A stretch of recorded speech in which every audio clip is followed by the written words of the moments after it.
guys! Welcome back again to our channel. And today, as usual, meron na naman tayong titingnang townhouse. And then, yung another one is bahay. So, ang area naman na pupunta natin, syempre iba sa mga previous ones. And ito talaga, one of the suggested communities dahil napakaganda ng lakes, ng parks, yung mga amenities. So, saan ba tayo pupunta? Sa Auburn. Alright, so if you're interested in this video, please keep on watching.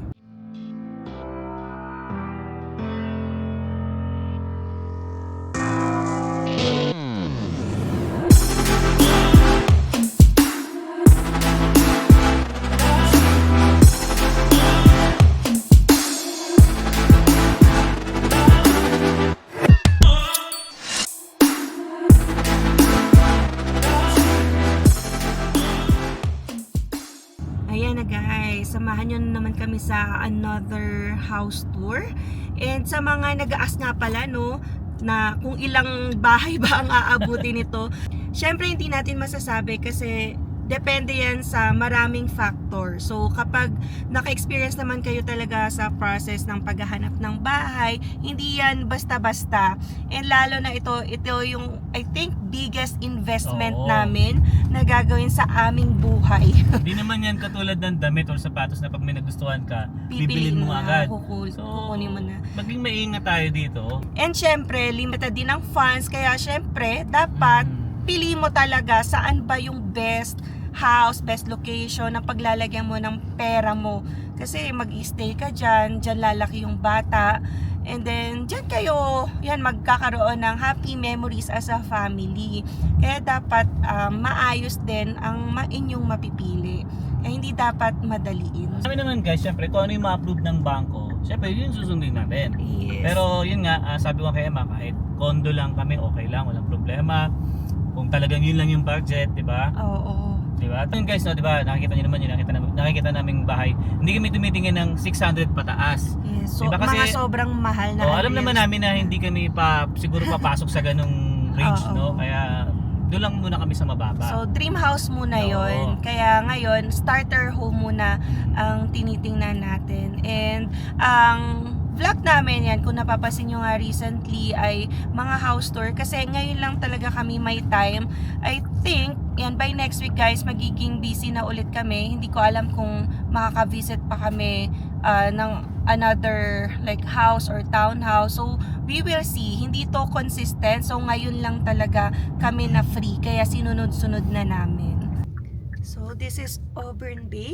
And yun yung napakagandang lake nila.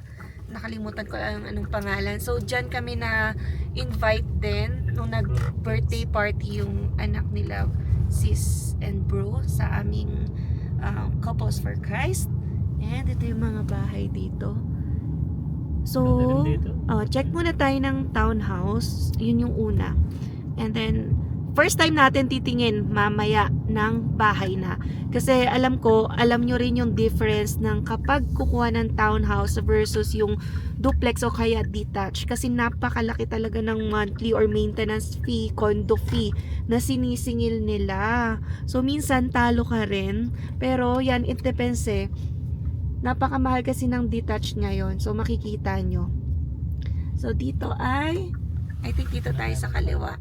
Ayan. Puno na dun eh. I think blue yung pupuntahan natin. Yan, iba-ibang kulay per unit dito eh. Blue? Okay ito. Tapos guys, ang ganda ng location. Nakikita niyo yung very colorful na building. Ito na, maybe tatawid ka na lang sa hospital. Ito yung South Health Campus. Maybe, ayan, ang ganda kung dyan yung work location mo. Yan, para mapapa-switch career tayo pag dito. Kasi Mag-nurse na raw siya. Mag-nurse na ako pag ganyan. Kasi ito na yung hospital mismo. Ang ganda naman ng location ito. Oo, so yun yung may for sale. Antayin lang natin si Kuya Daniel kasi syempre bawal pumasok hanggat wala pang realtor. Alright. Dito na tayo guys. Ito siya ha.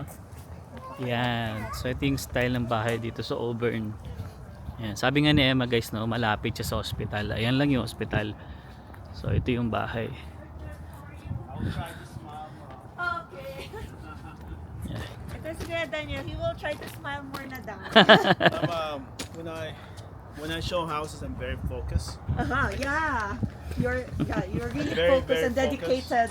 And I'm very linear. So Right. everything, I see things straight. If I see something not straight, like so my face changes. But I look at everything else. Okay, yeah. I look at the whole context, Definitely. what I see.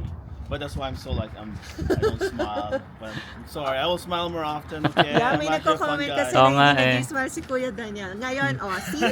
Smile. Smile more. Yeah. I'll smile more. Yeah, Row Townhouse. So, sa kulay na blue, dalawa yung mag-share. So, ibig sabihin ng iba ba? Iba rin. Yeah. So you have Yeah. some I Okay. think one of the, ano din na... Yung nakita natin may before. type din tayo na Oo. nakita na gano'n. Ganito rin. Zaya, press the button. Come on, Sayan. Ayan. So, ito yung community dito, guys. Oh. Ganda. Yeah. Okay, so hintayin lang natin bumakas yung susi. Ayan, ito siya. Pakita ko nga yung labas. Balik ako dito para makita nila. Ayan siya. Ayan. This is tenant occupied. So that's why I can help the other one. Because Tenant occupied pa daw. Oo nga. someone's renting this place. Yeah. Zaya, Okay. know your shoes. Can you please remind my toys? I'll buy you toys. Oh, ito na siya. What's your first impression? Tight? Yeah. And Dim? Parang I don't feel anything. No. you Yeah, have we will to see. feel Yeah. it's home. Oh. Mhm. If it doesn't feel like home, it's not. Yeah, just the first step, First step. inside. Mm. Okay. Yeah. Yeah.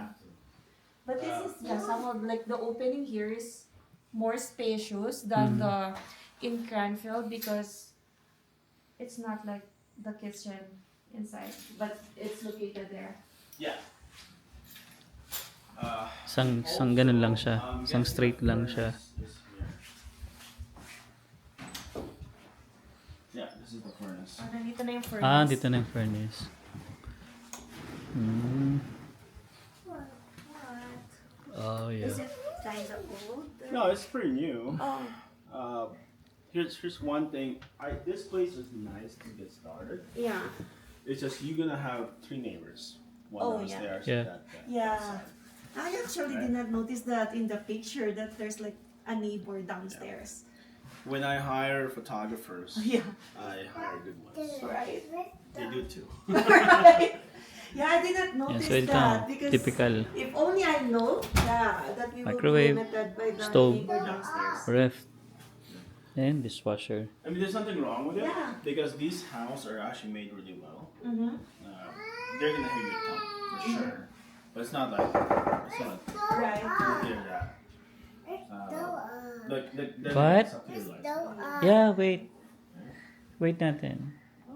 Tapos nandito rin yung ano nyo, Yeah. freezer niya. Have a tour. So ito, Thank you. powder room.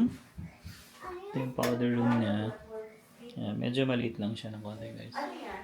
Powder room. Okay, father. Pwede na. Bigger pa rin than Mas medyo maluwang lang to. Unlike doon sa kasi mas medyo makipot eh. Oh, yeah. And then, Dito, organize. Pantry. yeah. Yeah. It's very important talaga magkaroon nito kasi ang dami natin Oo, okay guys. lang. Normally naman sa mga bahay dito, may mga ganyan talaga. Yeah. Then, look lang tong likod. Let's go up. Oh yeah, pwede ka lumabas dito. Ayun yung maganda, baby, kasi meron kang somehow lot or space sa likod.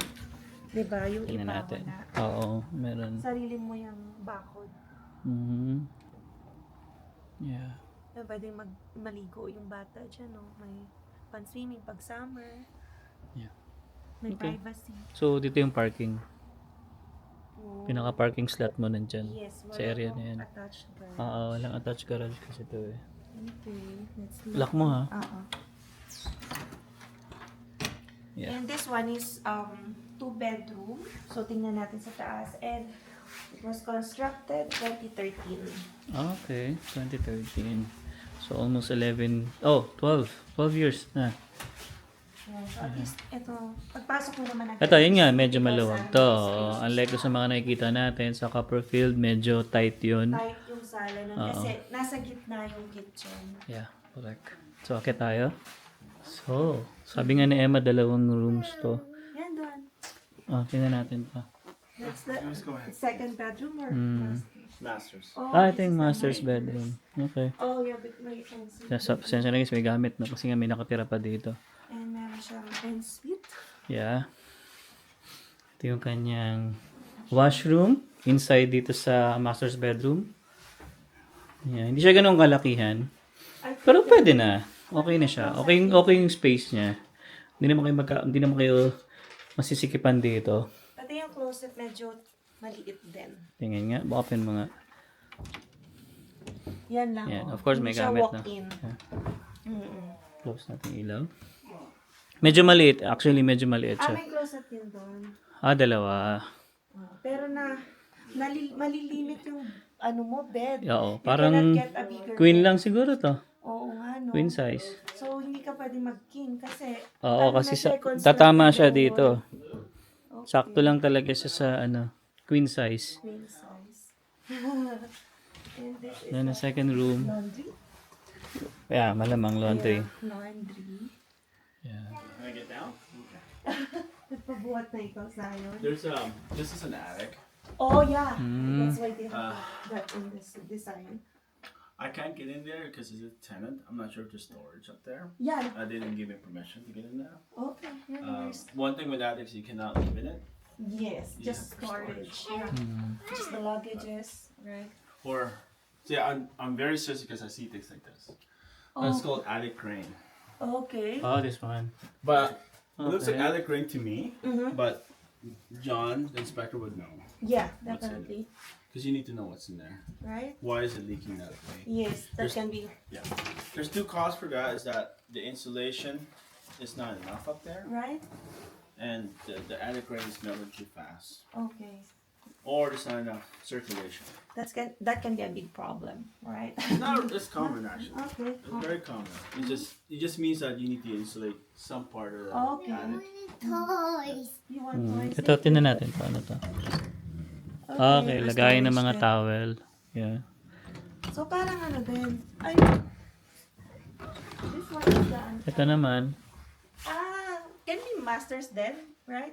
You can have 2. Oh yeah. Oh, That's why. this parehas can may be a CR king- siya. king bed. Oo nga, ano. Kasi the other one it was limited by the Oo. cost. We cannot put a bigger bed there. Uh, Right. I think that's for the kid. Oo. This one is the master's bedroom, oo. This is the master. Kasi ito yung mas malaki. Yeah. Yeah, malaki So siya. at least meron din. May washroom na rin siya. Tag-isang washroom. Oo nga. Okay, see. Hello. So this is storage din. Hmm. And yun yung view mo. Karga? Karga? Yeah. Ayan yung harap. Ito yung harap. Napakalapit sa hospital. Mhm. You're fine. Yeah, doon tayo nakapark. Ayun. Yeah. Hey. Yeah, then yung ceiling. Mhm. I'm gonna refer back to the first showing. Yeah. For the price, which Yeah. one do you think is better? Applewood or this? The Applewood. Yeah, it's Applewood. spacious. Yeah. Yeah. For a little bit more, Right. you got 4 bedrooms, Alright. 2.5 bath, Mm-hmm. and a garage Mm. in the backyard. Mm-hmm. Yeah. Right. One thing with new communities that things are getting smaller. New Yeah. communities, older communities are wider. Which one do you Yeah, like that's more? what I can notice. It's getting tight every Yeah. So the further you go, the more tighter it gets. Right. Okay. Yeah. This is the Calgary market now. Yeah. So everything's shrinking for the same price. Hindi ko siya, Later hindi ko also- siya na-feel. Sa closet na lang si Alwin magre-rent. Hindi ko siya na-feel actually. Feel? Yeah, this is so Pagpasok pa tight. lang, hindi ko siya feel. Siguro pwedeng couple. But not with Yeah. yeah. First Look at thing, this first thing, yeah. First couple, I guess. Yeah. You Zion. need to feel the house. Is that Zion. the- No, that's Okay, Zion. alright. Zion. Oh, This is Zion. Zion. Oh, no. Okay. Ilok, nagdala. Zion. Iniwan mo pa yung phone, Bawal ha? talaga talaga ng pool. Yan. So again guys, pakita ko sa inyo yung... Yeah, we have time though. Still. Yeah. Have a nice tour. This is really small for the right? So ikaw, what do you think? Na-feel mo ba? Hindi.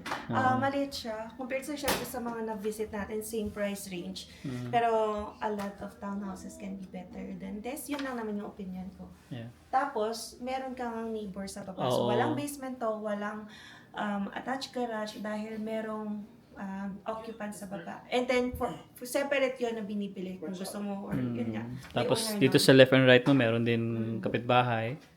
Yeah. Ano pa, ito pa. What if you're sitting here? Oh yeah. Who's gonna pass this way? Yeah. Oo nga, medyo sikip siya This is- dito. Yeah, so small. But, oh my God, this is already the price. It's Right? yung lifestyle, yung lifestyle yung importante. Yeah. You have to think about what you want to do. Right? Because eventually Zion gonna get really big. Mm-hmm. And she needs lots of space. Yeah, that's correct. The longer it takes, the better it gets. Mm-hmm. We need to have more conversation as much as Yes. possible. Because your audience know it too. Right? I teach my job to you. Yes. So the more questions you have, the better. Yeah, so the very first one that I have, kasi ang dami nagko-comment nga. So, kasi we're looking at a lot of, like a number of townhouses already. So, is there a limit for you, for example, as a realtor, para i-guide yung clients mo? So, dapat limited lang ba yung tingnan nila or like as many as possible that You until can- they feel it? You can, the last client, 56 houses. Mm-hmm. Maybe. Yeah, and is it like okay for you or does it Yeah. offend you? No. Like, Why should it find we're taking so much of your No. time, right? No. The longer, the more houses you see, the better it is. Mm-hmm. Because I'm learning from you and you're learning from me. Okay? And the more houses I see, the better I get. Yes. This is mutual. Yeah. The more houses, the better it gets. Yeah. Keep saying that. There should be no limit. Right. Because you are spending this much money, Right. why should I limit you with 10 houses? Right. Yeah, Right? makes perfect I- sense. yeah. This is a very huge amount of Yeah, this investment. is investment. syempre. It's a huge investment. You're going to be here for a long time. Right. You have to look at everything. Right. And the more houses you see, the better you get for bidding. Because Right. I'm going to give you estimates of, I'm going to give you prices between this price. Right. When bidding comes, I'm going to ask you, because the seller will come up to me and say, hey, there's 3 more people want to bid. Okay. All right, do you like this house? Right. Yes, I do, but this is our budget. Right. Like, what is your max? What is your walkaway price? Because I need to know that. Because if you don't know enough houses, you don't see enough houses, you won't have any walkaway price. Yes. Now you're learning that price is too much. Yes. Right? Yeah, because we're able to see already previous ones and we were able to compare now. And yeah, 'Cause a lot yeah, of townhouses are better. I keep referring back to Applewood Yeah. because that house is priced right. Mm-hmm. Okay? At the same time, you're looking at other houses here Mm-hmm. that's not even comparable to that. So Yes. now you can gauge which house is Right. best for you. Definitely. But ideally is that if you love the home Mm-hmm. so much and there's 10 people bidding and you want to outbid them, it's totally up to you to how much you want to outbid. Yeah. Right. If you want to outbid 30,000, I might say to you that's a lot of money. Mm-hmm. We should look at different houses. But if you come up to me and say, I really love that house, I can see myself for 15 years, I don't care how much it costs. Yeah. Then okay, let's go for it. Definitely. So at the current market now, do many people bid at the moment? Not This right is now. March. Okay, not right now. So this is a bit off right now because of the tariff and what's going on with the government. Okay. So it's a bit slower. But last year was bidding. Okay. It all depends on the seasons. Right. But is there a right time for someone to buy a house? Can you say that this is right time or just the best time? The best time is when you feel like it's your Right. home. Right. That's the only time. No one can tell. you Right. can tell. Yeah. If you see Zion living here for 10, 15 years, then yeah. Yeah. If you see your second child live here for so long. Right. Because you try not to look at it as it's your final home. forever. Yes. Never think like that. Because you're going to evolve along with your house. Because when I ask you, what is your lifestyle? This is my lifestyle for 10 years. My lifestyle for 20 years is this much. Yes. So you have to evolve. Definitely. Yeah, as along with the kids house. grow, of course, your like needs will change. As long as you have 10 to 15 years of allocation of lifestyle, lifestyle, you Right. should be okay. Definitely. And that one, we did not feel it here, but yeah, Yeah. I know that we That's will. good. Yeah. Pagpasok pa lang, hindi ko na na-feel eh. Yeah. Multo. Need holy water. Yeah. I'll tell you a story about that. One day. I Right? do have stories about it. Holy water. Oh my God, nakakatakot. I do. I have several experience from that. Yeah. And my client Okay. too. Yeah, ikaw, na-feel mo ba? Hindi, masyadong Hindi, no? tight eh. Oo. So kung maglalabas tayo, mag-i-invest tayo, yung worth it na. Kasi super liit talaga. Kung may maliit tayong chikiting, hindi nakakasya sa gulo pa. Yeah. Tingnan nyo guys, yung pinakita pala namin, wala silang dining table. Oo nga, wala. So kung Napansin. meron pang dining table Mas masikip. dito, which is ilalagay syempre namin, meron kami, masikip na, sunod-sunod na yan. Yeah. So nilagay lang nila dito yung computer table nila. Kaya parang somehow nagkaroon ng free space. Yeah, pero yung price niya, no? Grabe. Yeah. Medyo sobra. Medyo sobra. Or baka ganun na talaga. No, I think the banking on the community. Too. Yes, It's a because nice it's community. very Pwede. near Yeah, the yeah. hospital. Especially, oo nga. Hospital 5 minutes. Oo, 2 minutes malapit away. kasi sa 10 hospital eh. minutes drive. Right. So you're banking to that community.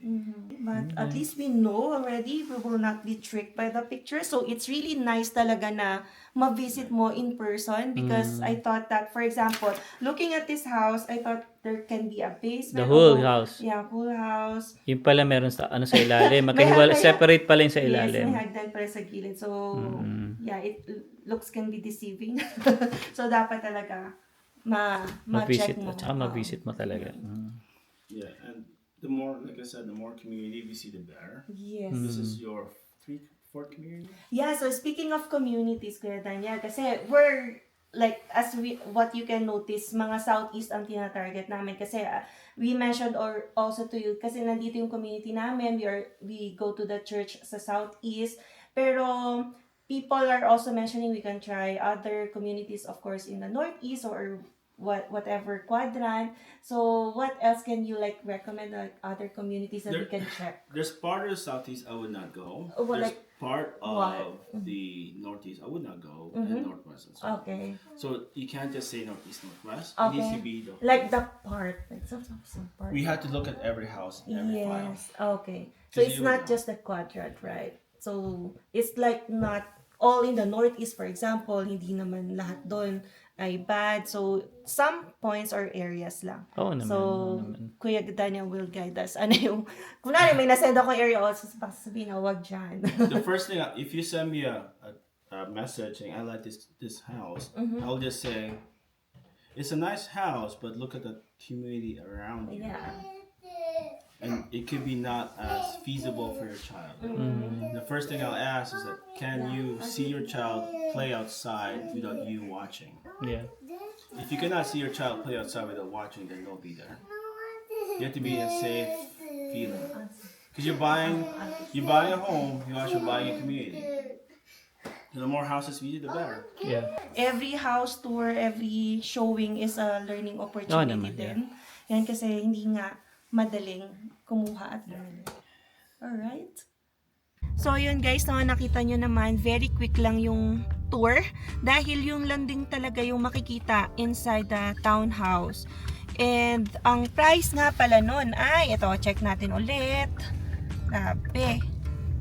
Ang price nun ay 429,900. So 430k. Yan, dahil may butal pa. Pero I think not worth its price dahil wala kang basement, wala kang pang garage. So dito talaga they're banking on the community daw talaga. Kasi mamahalin dito sa Auburn. Pero yun nga, mas maganda maghanap pa. Yan, para makitaan mo yung value ng or worth ng money mo. Hindi siya mapunta sa wala. Pero yun, sa nakita namin kasi para kay Zion, very tight siya. Kung, ayun nga. Kung Pero yun kung ang- mga ganitong style yan, pwede. Kasi yun, may tao sa ilalim. Oh, may tao sa ilalim. Ayan, kasi may basement yan, nakikita natin. Yun kasi parang iba yung owner sa baba, iba yung owner sa kanan, iba yung owner sa kaliwa. So ngayon, pupunta naman tayo sa duplex house. Ayan, request ng marami. Magtingin din kami ng duplex dahil at least ay wala na ring babayaran na condo fee every month. So, if you're interested, ayan, sa next vlog namin, abangan nyo po. And I think hanggang dito na lang muna ang vlog na ito. We'll see you again on the next one. Peace!